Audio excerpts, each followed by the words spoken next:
د یو وخت خبره ده، په یو کلي کې ډیر زیات غریب سړی اوسېدو. د هغه نوم رحمت الله و. څه سره نه ځمکه وه او نه یې څه روزګار ذریعه وه.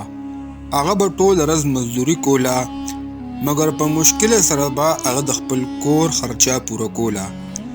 اکثر به د ده ښځه او د ده دوه واړه بچي اوږې وو او اوږې به اوده شو، خو رحمت الله به همت نه بایللو. یو ورځ هغه ځنګل طرف ته د لرګو جمع کولو دپاره لاړو. هغه ډېر زیات ستړی و. هغه د یو اونې د لاندې کېناستو، خو اچانک د ده نظر په ډېر عجیبه چیلۍ باندې پرېوتو. د دې چیلۍ رنګ تک سپین و او دا چمکېده، او د دې سترګې هم څه عجیبه غوندې وې.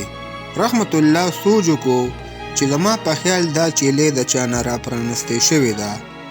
هغه په ورو ورو د دې ته خواته لاړو، خو چې دې څنګه خواته ورغلو، چیلۍ ورته په انساني اواز کې وویل چې ما مه نیسه، زه یو عام چیلۍ نه یم. که تا زه خپل ځان سره بوتلم او زما خیال دې وساتلو، نو زه به ستا هر خواهش پوره کوم. رحمت الله حیران شو، خو هغه سوچ وکړو چې کیدای شي قسمت په ما باندې مهربانه شوي. هغه چیلۍ ځان سره کور ته بوتله.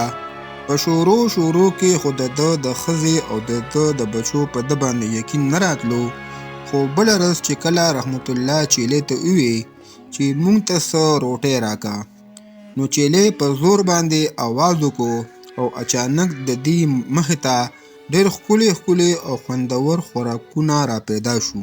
چې ټولو دا ولیدو نو ټول ډېر زیات حیران شو. ورځې تېرېدې او د چیلۍ برکتونو نه د دې کور د خوشحالو نه ډک شو. مګر رحمت الله لالچ به نه کولو. هغه به صرف چیلۍ ته د خپل ضرورت مطابق شیزونه به یې ترې غوښتو.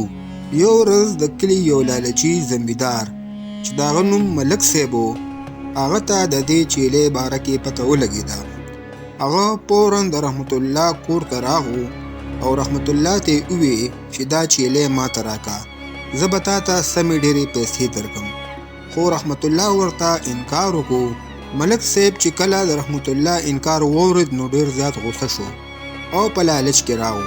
ملک صاحب د شپې د چیلۍ د پټولو منصوبه جوړه کړه او هغه په پټه باندې راغو او چیلۍ یې کولاوله.